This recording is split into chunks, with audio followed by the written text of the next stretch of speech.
con la palabra que el Señor trae para nosotros en esta mañana y se llama esencia. Y bueno, ¿qué se nos viene a la cabeza cuando escuchamos esencia? Torta, no, Guillermo estaba en el ayuno. Torta, aroma, fragancia de un perfume, un, un toque, un sabor, ¿cierto? Un olor, un sabor, algo que diferencia del resto. No sé, a veces uno llega a un lugar y siente un olor y dice, ve, aquí estaba X persona. Aquí huele a lo que huele mi esposo, aquí huele a lo que huele mi amigo, alguien que conozco, ¿cierto? Porque la esencia deja marcas, deja huellas en la mente. Y ya cuando uno siente el olor, uno dice, huele a vainilla. Como decía Edison ahora, huele a vainilla. O huele a talco, o bueno, algo que marca, algo que diferencia. Y la esencia del ser humano no es solo la existencia, porque hay muchos que creen que su esencia es estar vivo, ¿cierto? Ya que esta característica la tienen muchas especies. Y la esencia del ser humano tampoco es nacer, comer y reproducirse, porque eso es de muchas especies. La esencia del ser humano tampoco es la capacidad de pensar que el Señor nos dio, porque eso solamente lo hace a uno superior a los animales, a las plantas y al resto de la creación. ¿Qué es la esencia realmente? Y vamos a ir a la palabra, al Evangelio de San Mateo, al capítulo 26, al versículo 69. Mateo 26, 69.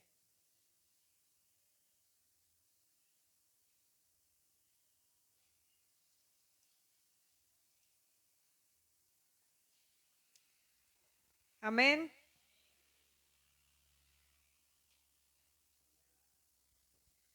Yo les voy a leer la traducción Reina Valera y la leemos en el nombre del Padre.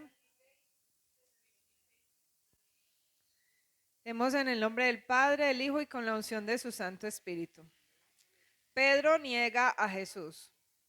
Pedro estaba sentado fuera en el patio y se le acercó una criada diciendo, tú también estabas con Jesús el Galileo. Mas él negó delante de todos diciendo, no sé lo que dices. Saliendo él a la puerta, le vio otra vez y dijo a los que estaban allí, también éste estaba con Jesús el Nazareno. Pero él negó otra vez con juramento, no conozco al hombre. Un poco después, acercándose los que por allí estaban, dijeron a Pedro, verdaderamente tú eres de ellos, porque aún tu manera de hablar te descubre. Entonces él comenzó a maldecir y a jurar, no conozco al hombre. Y enseguida cantó el gallo. Entonces Pedro se acordó de las palabras de Jesús que le había dicho, antes que cante el gallo me negarás 3 veces, y saliendo fuera lloró amargamente. Padre, en esta hora, toda la gloria, toda la honra, toda la alabanza son para ti, bendito Rey. Gracias por este tiempo. Gracias, Señor, por permitirnos presentarnos delante de tu trono. Gracias por el privilegio de poder abrir tu palabra, de poder estudiarla, Señor, de poder encontrarte a través de ella, de poder encontrar la dirección que quieres traer a nuestra vida a través de tu palabra. Te ruego en el nombre de Jesús, Señor, que uses mi vida conforme a lo que has planeado en este día y que todos seamos esa tierra fértil donde tu semilla caiga, donde tu semilla muera y donde tu semilla produzca fruto. Por eso a ti, mi Rey, entregamos este tiempo y te rogamos a través de tu Espíritu Santo, guía, Señor, este estudio de tu palabra. A ti la gloria y a ti la honra en el nombre de Jesús. Amén y amén. Bueno, yo veo a un Pedro aquí con una esencia única, con una esencia que lo diferenciaba, pero también veo un Pedro que estaba tratando de esconder su esencia. Veo un Pedro que tal vez estaba con temor. Tal vez no, es un Pedro que tenía temor. No es tal vez, este Pedro tenía temor. Este Pedro no quería que lo apresaran y por eso trató de encubrir su esencia, pero no pudo. No pudo porque aquellos que tenemos la esencia de Cristo no nos podemos esconder. Cuando en su casa hay algo podrido, por más ambientador que usted ponga, no puede encubrir ese olor, ¿cierto? Ese olor sigue ahí, definitivamente. Yo conocí bueno, ella era cuñada de mi mamá y ella estaba enferma de cáncer de cuello uterino. Tenía todo su útero invadido de cáncer. Y como vivía en un pueblo, la trajeron a la ciudad a hacerle el tratamiento. Fue un tormento de 15 días, porque donde esa mujer se sentaba, dejaba impregnado todo de su olor. Y el olor no era para nada agradable. Y mi papá decía, dígale a esa señora que no se venga para mi cama, no la deje sentar ahí, que a mí me daba pesar, porque ella iba al baño y el olor era impresionante. Ella se sentaba en la cama y había que quitar las sábanas y lavar todo. Ese olor la caracterizaba y cuando uno sentía el olor, uno decía, ya viene para acá, ya viene para acá. Le huíamos, pero era su esencia y por más perfume que se echara no la podía cubrir. Y como hablaban en el ayuno, que me lo perdí, pero por ahí escuché, la esencia de lo que somos no se puede ocultar, por más que tratemos de poner máscaras, siempre quedamos al descubierto, sea una esencia buena o sea una esencia mala. Y eso es lo que le pasaba a Pedro en estos versículos. Olía a Jesús, tenía buen aroma, pero por temor él se quería esconder. ¿A qué debemos nosotros? ¿A qué olemos nosotros? ¿A qué olemos hoy? ¿Cuál es nuestra esencia? ¿Realmente olemos a Cristo?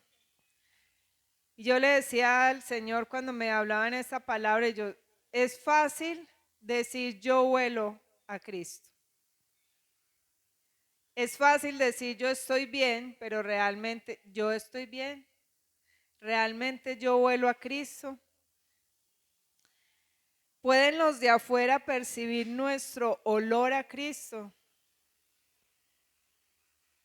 ¿O estaremos siendo, como dice el dicho, que cuando una persona tiene mal aliento, el resto se da cuenta que tiene mal aliento menos el que lo tiene? Y puede ser que no estemos oliendo a Cristo sino a otra cosa, pero creemos que olemos rico. ¿Somos neutros o nuestro olor no es agradable? Bien, vea, cuando uno come mandarina, cuando uno coge la mandarina y la pela, no sé, en el lugar que esté, puede que uno haya terminado de comerse la mandarina y llega alguien 5 o 10 minutos después y dice, huele a mandarina. ¿Y usted cómo sabe si yo ya me la comí? Huele a mandarina, ¿cierto? Pero ¿qué pasa si nosotros nos comemos una pera o una manzana y llega alguien 5 o 10 minutos después? ¿Se da cuenta que estábamos comiendo? No, no hay olor, allí no hay olor, no hay algo que marque. Es un olor que pasa muy desapercibido porque su esencia es diferente. Y aquí es donde vamos a empezar a ver cuáles son las diferencias entre un cristiano y un creyente. Porque uno diría cristiano y creyente, bueno, eso no es lo mismo. No, eso no es lo mismo. Y entonces a medida que vamos viendo las diferencias, vamos a ver si olemos a mandarina o si olemos a banano. Si nuestro aroma, nuestra esencia, nuestro olor a Cristo perdura o si simplemente creemos que olemos pero realmente no. Entonces el creyente ora. ¿Nosotros oramos? Excelente, nosotros oramos. Pues déjeme decirle que los hindúes, los islámicos lo hacen y lo hacen con más pasión que nosotros y lo hacen con más frecuencia que nosotros. Y por ahí hay la historia de un hombre que llegaron era negociante, comerciante y llegaron que tenía una reunión a mediodía. No, al mediodía él estaba orándole a su Dios. Y ellos extienden su mantita, se arrodillan, se inclinan hacia el oriente y le oran a su Dios. Así es que la oración no es algo que marque nuestra esencia como cristianos. Y enseguida vamos a ver por qué no. Porque es que un verdadero cristiano tiene la oración no como algo que tiene que cumplir, no como algo que tiene que hacer. Un cristiano tiene la oración como una pasión y como una necesidad. Y allí es donde dice la palabra oren sin cesar. ¿Qué es orar sin cesar? Yo a veces me veo, orar es hablar con papá, orar es hablar con Dios. Yo a veces me pongo a hablar con Dios y yo le digo, pa, mira qué tal cosa, pa, mira que... mira, pa, lo que está pasando. Porque la oración se vuelve una pasión, la oración se vuelve un deleite, la oración se vuelve una necesidad en el cristiano verdadero. Así es que no sé cómo está tu oración, si se te ha vuelto una carga, si se te ha vuelto una exigencia, si solo lo haces en momentos de necesidad, en momentos de tribulación, si lo haces sin ganas o si se te ha vuelto una retahíla, porque a veces como creyentes aprendemos a orar a modo rezo, sin darnos cuenta que lo que estamos haciendo es un rezo como los que hacíamos antes. El creyente o simpatizante asiste a la iglesia. ¿Ustedes asisten a la iglesia? Sí, los católicos también van a la iglesia. Otras religiones también van a la iglesia, pero ¿cómo van y con qué frecuencia van? Porque hoy hay tantas sillas vacías.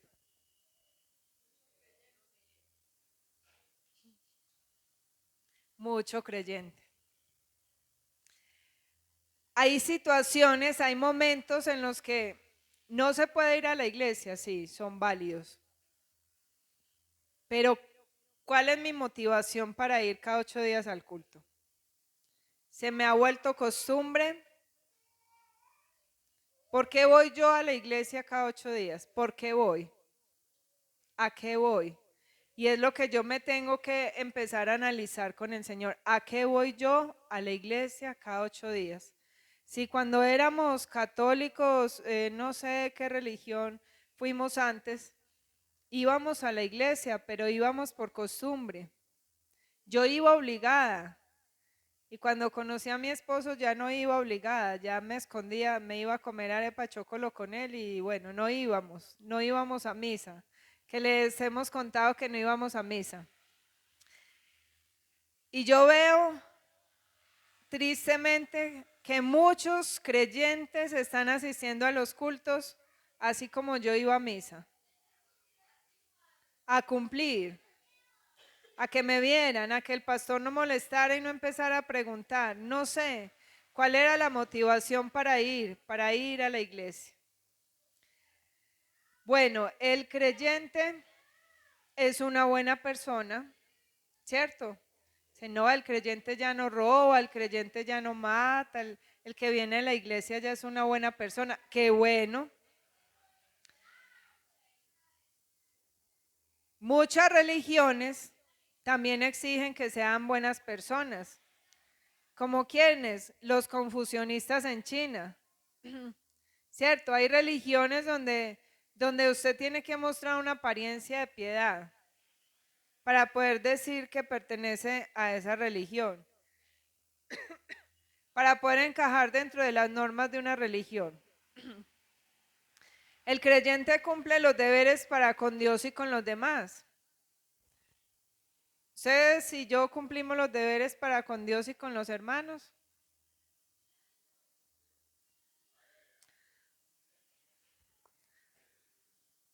Digamos que sí, pero eso no nos hace cristianos. Sí, lo básico, cumplimos con los deberes básicos. Los deberes básicos, no más. Al creyente, si le queda tiempo, lee la Biblia y si le queda tiempo, se capacita. El creyente puede decir, ay, no, es que yo leo, pero no entiendo. Y hasta ahí. Si yo leo y no entiendo, yo busco quien me explique. Yo oro para que el Señor me dé el conocimiento. El creyente, y mírenlo, se los voy a decir así.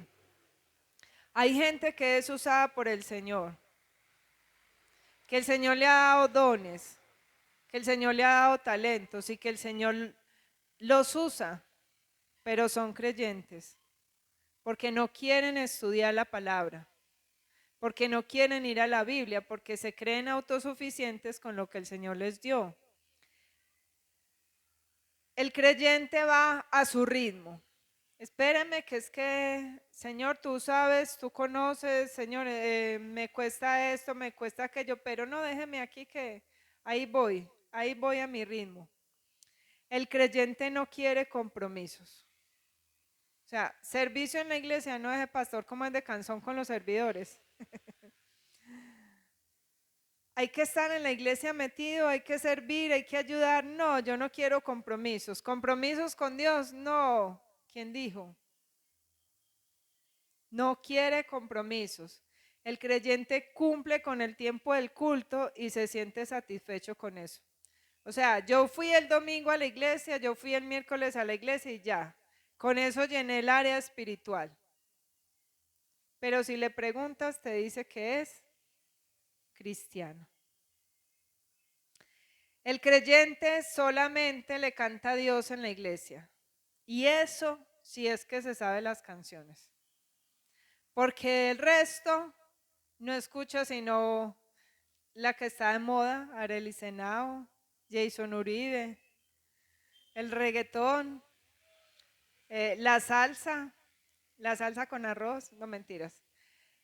Escuchamos gente decir, yo soy cristiano, yo voy a la iglesia cristiana, pero cuando uno empieza como a compartir más tiempo con estas personas, uno se da cuenta que realmente son creyentes. ¿Por qué no cambiamos nuestra esencia?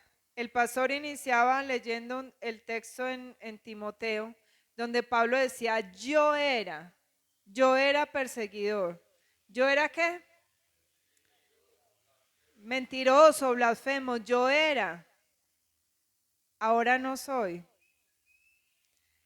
El creyente no dice yo era, sino que voy a mi ritmo y yo todavía soy de aquí y creo que soy de allá. Como dice la canción, no soy de aquí, ni soy de allá, ni de aquí ni de allá. Eso es lo que hace un creyente. ¿Por qué? Porque es que no sabemos palabra, porque no leemos Biblia, porque no queremos estudiar, porque no queremos saber qué es lo que Dios quiere. Hay alguien que quiero mucho y que empezó con nosotros un proceso y muy lindo. Montó ¿cómo se llama eso? Un reel en Instagram, que es como que, bueno, él pone la canción y dobla la voz. Entonces, la salsita. Y yo le mandé unas caritas como tristes y me dijo, ¿qué pasó? Y yo es que si tú amas a Dios, si tú honras a Dios, eso ya no cabe en tu vida. Eso ya no cabe. O le cantas a Dios o le cantas al mundo.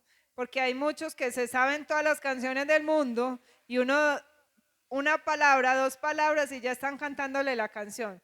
Pero una palabra, dos palabras de las canciones que le cantamos a nuestro Dios, que lo alaban y lo exaltan. ¿Y esa cuál es? No, esa no me la sé. Entonces, si no sabemos qué es lo que Dios quiere, ¿cómo vamos nosotros a ser cristianos de verdad?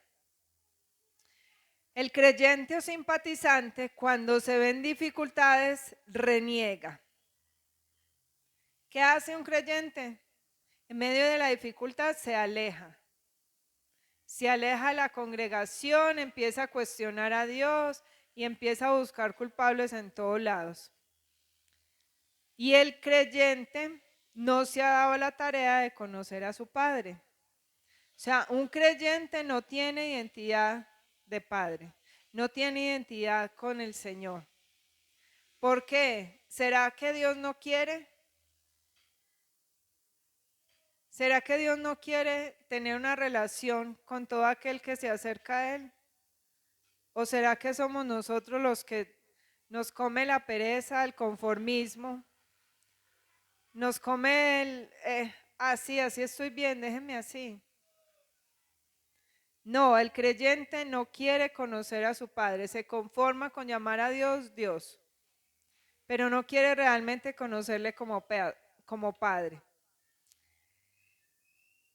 ¿Cuántas características de creyente hay en nuestra vida? Para que vamos mirando a ver a qué estamos oliendo más. Recuerdan que Pedro no se pudo esconder. Y aunque Pedro estaba en el proceso y cuando se vio en dificultades renegó, Pedro se arrepintió. Pedro reconoció que le había fallado a Jesús, a su amado, al que lo había llamado, al que lo había escogido, con el que había caminado. Pedro se arrepintió. Dice que lloró amargamente y se arrepintió, lo que no hizo Judas. Pedro era un cristiano, Judas era un creyente. Esa es la diferencia entre los dos. Pedro se equivocó, sí. El cristiano se equivoca, sí. El cristiano no es inmaculado. Pero el cristiano reconoce su pecado, reconoce que se equivoca, le duele, se arrepiente y se aparta del pecado. Me encontraba una frase que decía, ¿puedo ser cristiano y no asistir a la iglesia? Y la respuesta es, sí, puede ser cristiano y no asistir a la iglesia, pero eso sería como un médico sin pacientes, como ser un maestro sin alumnos, como ser el capitán de un barco, pero sin tener un timón y sin tener una tripulación. Puedo decir, sí, puedo decir que lo soy, pero realmente lo soy, realmente estoy oliendo a Cristo. Ahora, el cristiano verdadero, ¿cuál es la esencia del cristiano verdadero? ¿Cuál creen ustedes que es la esencia del cristiano verdadero? ¿Cuál? El arrepentimiento. ¿Cuál más? Tomar la cruz y seguir. Pablo lo dice. Pablo dice y Pablo enseña cuál es la esencia de un cristiano. Cuando Pablo dice, es que ya no vuelvo a Pablo, sino que vuelvo a Cristo. Pablo dice, porque ya no vivo yo, mas Cristo vive en mí. Ya no vivo yo, mas Cristo vive en mí. Pablo, el Señor le cambió la esencia a Pablo.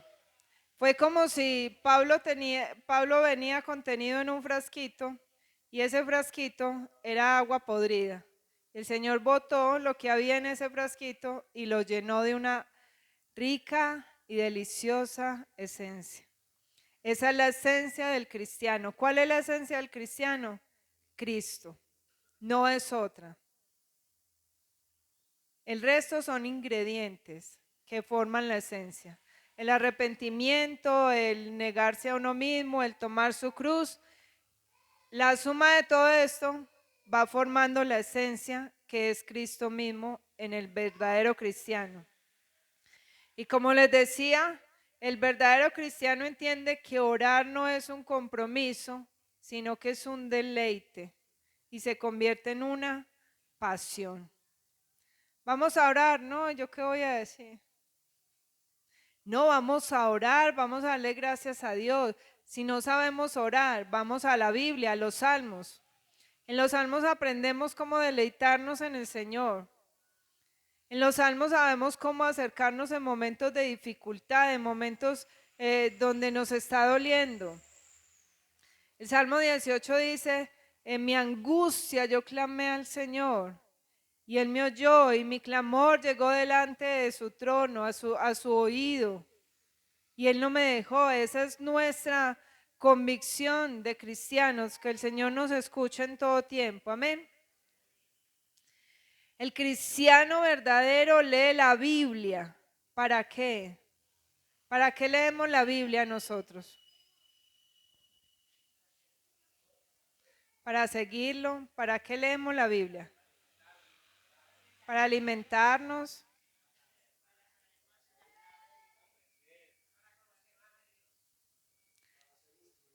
Para ser instruidos.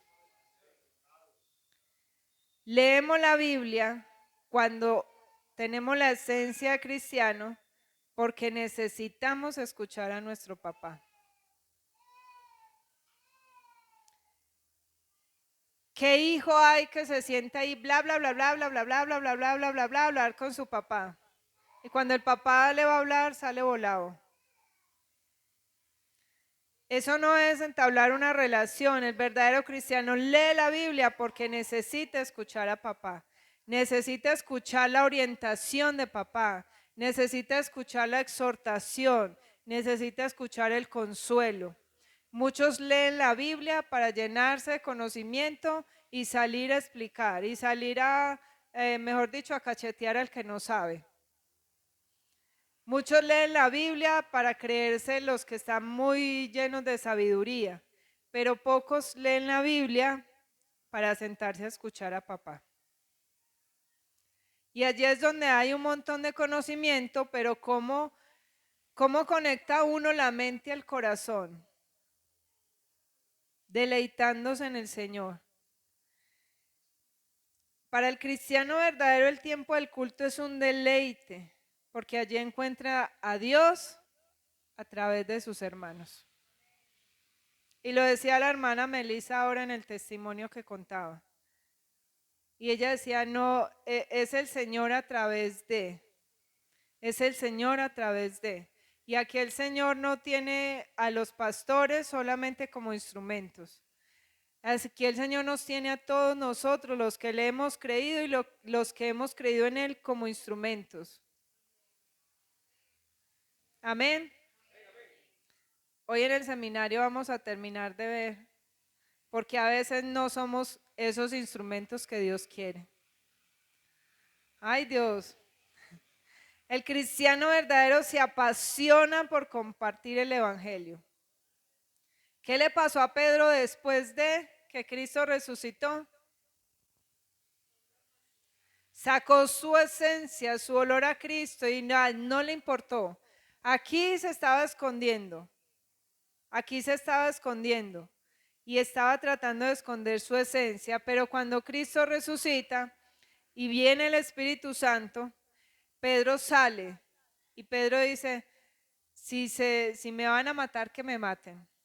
Pero empieza con pasión a compartir el Evangelio, empieza a dar de lo que el Señor ya le dio, empieza a, ya recibí, yo ya me llené, ahora quiero que otro reciba, ahora quiero que otro también llegue al Señor. Eso es lo que hace un verdadero cristiano, porque el creyente recibe y se va, y a nadie le habla, y a nadie le predica, y si se están arrancando la cabeza, que se la arranquen, que eso no es problema mío. Mientras que el cristiano verdadero se duele por las almas, se duele y necesita salir a compartir el evangelio. Un cristiano verdadero tiene un corazón por el cual Cristo puede amar. Tiene un corazón a través del cual Cristo puede mostrar su amor a los otros.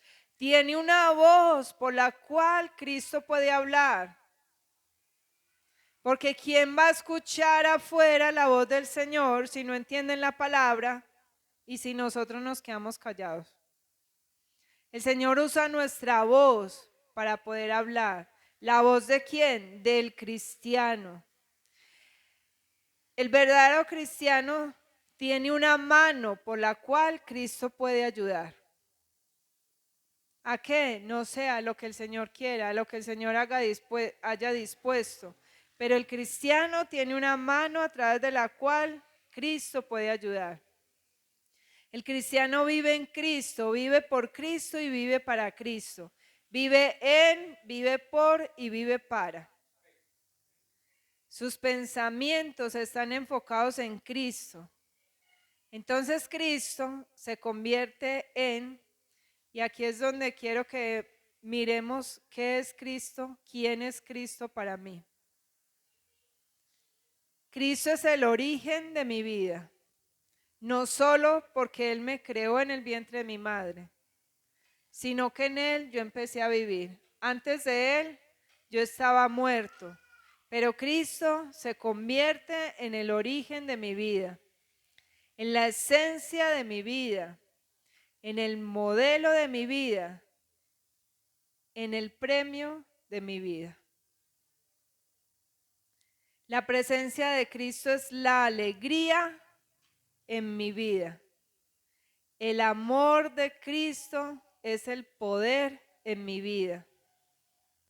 La voluntad de Cristo es la ley en mi vida. Y esta sí que nos cuesta. Porque queremos a veces orar para que el Señor cambie su voluntad. Mira, mi hermano, tú y yo no oramos para que el Señor cambie de parecer. Tú y yo oramos para entender el plan y el propósito de Dios, para aceptar lo que el Señor ha designado para nuestra vida. La pureza de Cristo es el anhelo de mi vida y Cristo mismo se convierte en mi vida. ¿Cómo vamos con esta esencia? ¿Somos más creyentes o somos más cristianos? Y hay una palabra que siempre me ha confrontado y que me sigue confrontando y que entre más la estudio más me confronta. Y es cuando Jesús dice y cuando Jesús enseña, en aquel día me dirán, Señor, en tu nombre echamos fuera demonios, en tu nombre profetizamos, en tu nombre hicimos milagros. Y uno diría, wow, qué cristianos, qué tremendos cristianos, echaron fuera demonios, hicieron liberaciones, llevaron el nombre de Cristo en alto, diría uno. ¿Y qué dice Jesús que les va a decir? Apartados de mí, hacedores de maldad, porque yo no los conozco. Entonces yo le decía, Señor, ¿y entonces cómo es vivir como un cristiano? Vivir como un cristiano es lo que les acabo de leer, lo que el Señor me trae.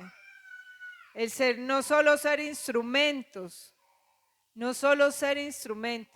sino el encontrar nuestro deleite, nuestra felicidad, nuestro gozo, nuestro centro, nuestro todo en Cristo. Amén. Podemos confundir fácilmente estas dos esencias, porque ambas empiezan por la letra C y siguen con la letra R. Podemos confundir un cristiano y un creyente, pero su olor muestra cuál es. Pedro no se pudo esconder, Pedro no pudo. Si no es que usted de ellos, es que su forma de hablar lo delata, su forma de hablar lo delata, nuestra forma de hablar nos delata. ¿Qué somos? Uno escucha gente que uno dice, ay oiga, ¿y usted va a la iglesia? Qué triste, no solo porque dicen malas palabras, no solo son las vulgaridades que salen de la boca de las personas, es la forma en la que se expresan, es la forma en la que menosprecian el plan, la obra de Dios, es la forma en la que menospreciamos a los demás, es la forma en la que no hemos entendido el amor de Dios y nos vivimos quejando por todo. Así es mi hermano, mi hermana, creyente o cristiano, no sé. ¿Qué descubriste esta mañana? Si eres creyente, entonces hay que empezar a trabajar para ser cristianos. Es momento de quitarnos las apariencias y empezar a vivir la verdadera esencia para la cual nosotros fuimos comprados, llamados y sellados. El vivir en Cristo, el vivir para Cristo y el que Cristo sea nuestro centro, nuestro deleite, no una obligación, no una costumbre, no lo es. A veces vemos a Dios como un verdugo más que como un papá. A veces vemos a Dios como el que enjuicia más que como el que tiene misericordia. A veces vemos a Dios de la manera equivocada porque no nos relacionamos con Él de la manera en la que Él nos ha llamado. No sé cómo les fue con la tarea de la carta a los Efesios, los del seminario. Espero que la hayan sacado, no para mí, porque no es para mí la tarea. Es para que podamos encontrar esa identidad en el Señor. Amén. Así es que vamos a orar en esta mañana. Creo que nos queda una tarea de autoanalizarnos realmente si somos más creyentes o si realmente somos cristianos.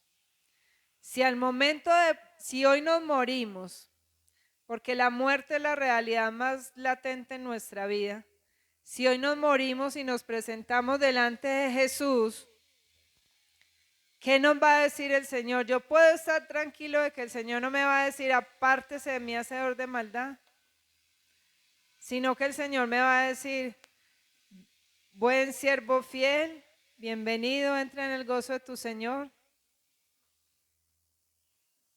Y allí es donde no amamos a Dios, no servimos a Dios, no buscamos a Dios por temor del infierno, sino que lo buscamos por quien Él es y por lo que Él ha hecho en nosotros.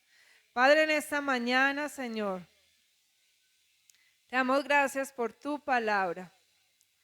Gracias, Señor, porque nos muestras que tu esencia tiene que estar impregnada en todo nuestro ser. Que la esencia del cristiano es Cristo, con su amor, con su bondad, con su santidad, con su perfección. Gracias, Señor, porque al igual que Pedro, no pudo esconder la esencia que tenía, la esencia con la que había sido marcado y sellado. Señor, te pedimos que asimismo nosotros no podamos esconderla. No a reaccionar como Pedro, con enojo, con angustia, con temor, sino, Señor, hacerlo con la libertad, con la confianza que tenemos de que tú eres nuestro amado, de que tú eres nuestro Abba, de que tú eres nuestro Salvador. Señor, yo te ruego hoy que así como Pedro, que podamos aprender de este varón, que sabe, que supo en ese momento que se equivocó, que supo en ese momento que te falló inmediatamente, buscó el perdón, buscó, Señor, el arrepentimiento. No permitas que nos llenemos de cargas por no reconocer que te hemos fallado. Pero, Señor, no permitas que las fallas nos aparten de ti. No permitas que las fallas, que los pecados nos avergüencen.